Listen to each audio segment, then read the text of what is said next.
Okay, so last week we talked a little bit about emeralds, what gives them their color, kind of their main quality factors, and I had a couple examples. I'll be pulling pictures of those up again to just kind of show you what there is to offer in the world of emeralds. So I wanted to talk a little bit more about that, and then I wanted to make some actually really important points on the care and keeping of your emeralds. So, like I explained last week, an emerald's quality is graded based on two factors. That is the color and the clarity. Emeralds can be really, really dark green, so green they almost look black if they're not in the light, or they can be so light green that you can see rays of light passing through. You can get anything in between, and the same thing goes for clarity. You can get an emerald that just looks like it's a piece of glass. You could hold it up to your eye and see everything through it just fine. Or you can find an emerald that is so included, so cracked and, scratched and damaged that it honestly looks like it got run over by a car.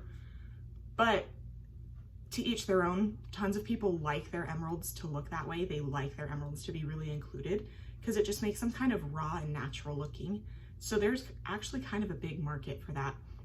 Some people don't like that. Some people want their emerald to be as clear as they can get it and as green as they can get it. And all of that is fine.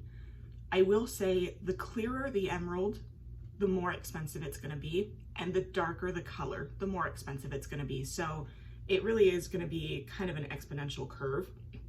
If your y-axis is clarity and your x-axis is color, it's just going to go straight up. That was backwards, whatever. You understand what I'm saying. Now I wanted to talk a little bit more about emeralds that are damaged or included. A lot of emeralds will grow with kind of cracks and fissures in them, and that's totally natural. That happens in nature. It doesn't mean that there's anything wrong with your emerald. It does mean that it's going to be a little bit weaker and a little bit more susceptible to damage. So what a lot of jewelry manufacturers will do is they'll fill it. It's called fracture filling. They'll fill these cracks and fissures, especially at the surface level, with an oil-based resin. And that kind of smooths out the surface. It makes the emerald look a little bit clearer because there aren't quite as many cracks going through it. So it's this kind of enhancement that a lot of people like. What you need to know if you have an emerald that's been filled with this oil-based resin is that that oil is really sensitive to temperature. So keep your emerald away from heat. Let's say you've got a really nice ring or something with an emerald in it that's been fracture filled. Only wear that ring for special occasions, because if anything happens, I know our goldsmith was just talking to me a little while ago, and he was saying, I was working on an emerald, I was resizing the ring, and to do that you have to expose it to pretty high heat. And he said, I started hearing some hissing and popping, and pieces of the emerald just went flying.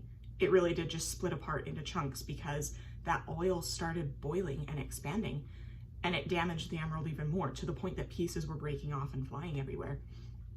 This is really common for emeralds. It's not like this fracture filling is a rare thing that you never need to worry about. You do need to take that into consideration. So if you're looking to buy an emerald, just make sure you ask, make sure you're aware of every form in which it's been treated, of any enhancements that it's been through, and make sure that you treat your emerald accordingly. A safe place to store your emerald would be in a silk or a velvet pouch, kind of in a cool, dark place.